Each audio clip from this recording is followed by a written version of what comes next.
Hello po mga ka-friendships. Ayun, kami. Wow. Hala, frozen pa.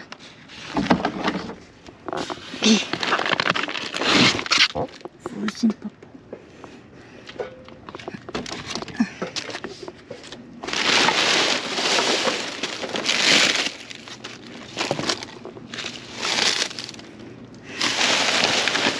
Magmamadali po ako dito dahil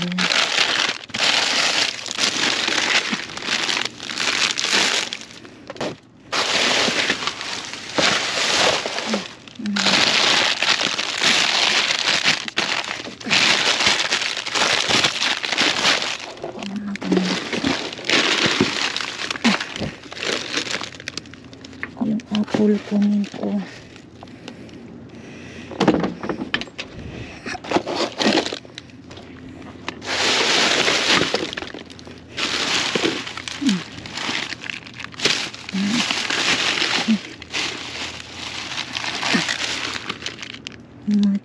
Ice cream chocolate.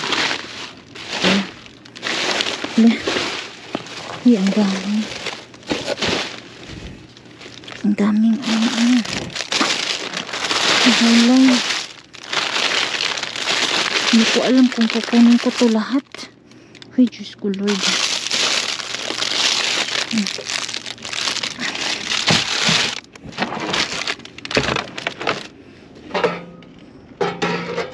Magmamadali tayo dito mga kapatid. Orange.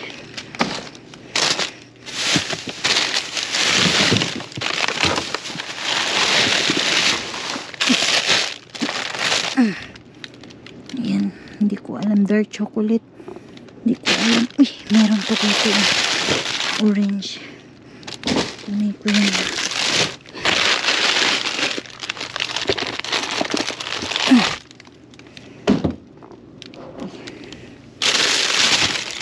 Mga friendships, alis na po ako dahil malalim na talaga yung gabi.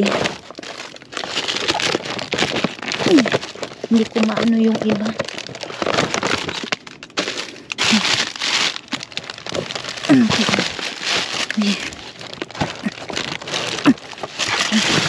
Hindi ko maano yung ang dami.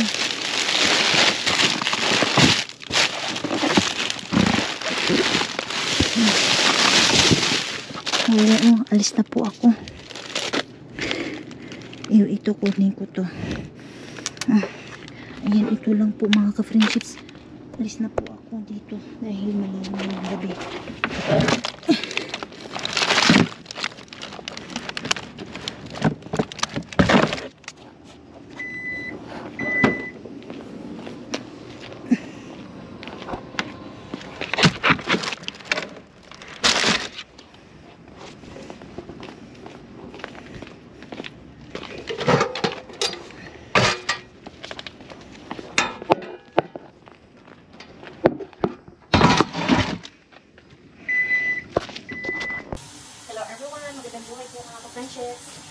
For today's video po, kararating ko na ito ng bahay. Balik po ako kay Mr. T na Masura. So, namasura po ako after work. So, may nakuha po tayo yung karni dito mga ka-friendships.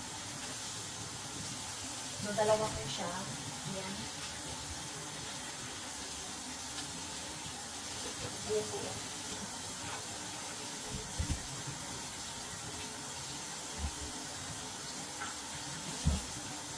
Hugasin po ito ng mabuti.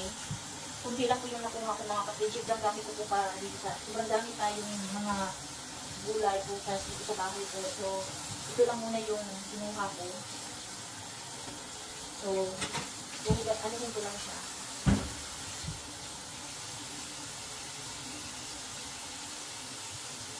Hugasin natin. Ang dami pong mga gulay, sayang po, pero marami pa naman ang pagkakataon. Sayang po mga ka-friendships, ang dami pong gulay doon. Kaya lang, hindi ko na siya makakapot lahat at dalhin po sa bahay. Dahil marami na po akong, marami po akong mga gulay at prutas. So, tatapusin ko muna yung mga ilagay ko sa dehydrator at ipapacking ko bago ako kukuha ulit. At marami pa namang pagkakataon. So, okay lang po. Pero, nasasayangan naman ako sa mga gulay doon na hindi ko nakuha.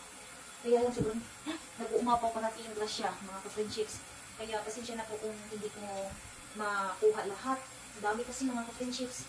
Sobrang hindi na kaya sa bahay or doon sa dehydrator ilagay dahil nga parati akong naglalagay doon ng mga prutas para, you know, gawin natin powder at saka fruit snacks. So, pasensya na po kayo kung hindi ko nadala lahat. Hindi naman talaga din makaya yun, pagdalhin lahat. At saka yung oras din mga ka-friendships, malalim na po yung gabi. So, ayaw ko nang mag-stay doon na matagal pa. Kaya, yun. Pero marami pa naman pagkakataon. So, next time na po yung iba, kukunin natin. So, ngayon, ito lang po yung karne, yung dito, yung orange. Alam niyo, pag nakakita ko ng orange at saka apples, kinukuha ko talaga mga ka-friendships. Pag mga fruits, kukunin ko talaga dahil masarap kasi siyang i-fruit snacks or i-dip mo sa dark chocolate yung mga prutas na nakukuha ko. Yung nakuha ko na cherries at saka yung raisin, masarap siya mga ka-friendships. I-dip ko siya sa dark chocolate, sobrang sarap talaga. So, kaya pag nakakita ako, mas ako doon sa mga prutas talaga. Kukunin ko siya dahil talagang gamit na gamit yung mga prutas. At masarap din yung prutas i-mix mo sa mga chocolates, especially pag dark chocolate po. Sobrang sarap talaga mga ka-friendships. Kahit nga ako natatakam ako parati. Pero syempre, ginawa ko po yun para ipamahagi po yun sa inyo. So, kaya yes po. At saka ito, gusto ko yung mga malalaking orange kasi masarap po siya mga ka-friendships. Sobrang sarap niya. Ito hindi ko na kasi lata. Sobrang lata. Tapos yung iba naman, nagsisoft siya kasi nga sa yung panahon malamig.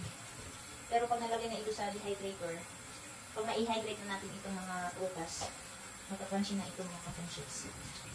Ito, hindi na okay. ko siya. Talagang nililinis ko siya ng buong po. Tapos yung orange ko, itong maliliit, masarap siya i-dip sa chocolate pag nag-crunchy po siya. I promise, nanood ako ng mga sa YouTube, pwede lahat ng klaseng prutas, pwede mo i-dip sa chocolates. So, yun ang gagawin ko, mga friendships.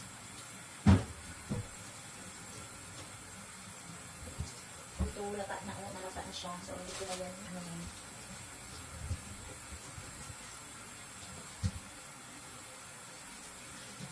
ang dami ko ng mga prutas, gusto rin.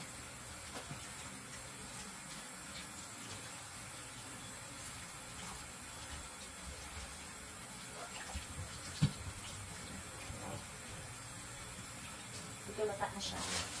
Hindi ko na yan yung mga malata na. Ito parang sobrang lambot.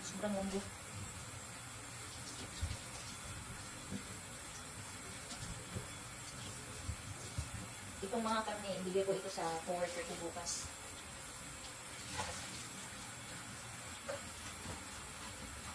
Sana makita ko si Lolo Donald sa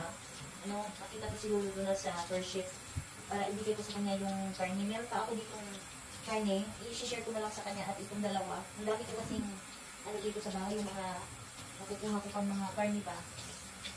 So, ibibigay ko yung kay Lolo Donald at saka ito. Yan po yung mga friendships. Ito po yung mga naharbat natin kay Mr. Bean. So, ngayon, ayan, ilalagay ko na po siya doon sa labas. So, ayan po, ito po yung mga nakuha ko kay Mr. Bean. So, konti lang po siya. Hindi ko na kinuha yung iba dahil ang dami ko na pong dito sa bahay, prutas at mga gulay. So, sayang naman kung hindi ko nakuha. Pero, marami pang pagkakataon naman at saka hindi naman ako nauubusan sa mga grasya kay Mr. Bean. So, araw-araw naman po ay may tapon. So, ayan, nakaka-disappoint kasi hindi ko man lang naisip lahat, no? Pero, sobrang dami na po. Sobrang dami na, ang dami ko pang gagawin dito sa bahay na, yung mga prutas at gulay. So, ayan, pasensya na. Ito lang po yung ating harbatan tonight. So, at saka na po yung gabi. Malalim na yung gabi. Kailangan ko na talagang umuwi at umalis doon dahil nga mag 1 o'clock na. So, ayan Yan lang po. Maraming salamat po sa inyong panunood at Sana nag-enjoy po kayo sa aking dumpster diving adventure. Until next time, paalam po, ingat kayo lahat dyan sa Pilipinas. And always remember, be kind to one another. God bless, and I will see you guys sa ating next dive. Paalam!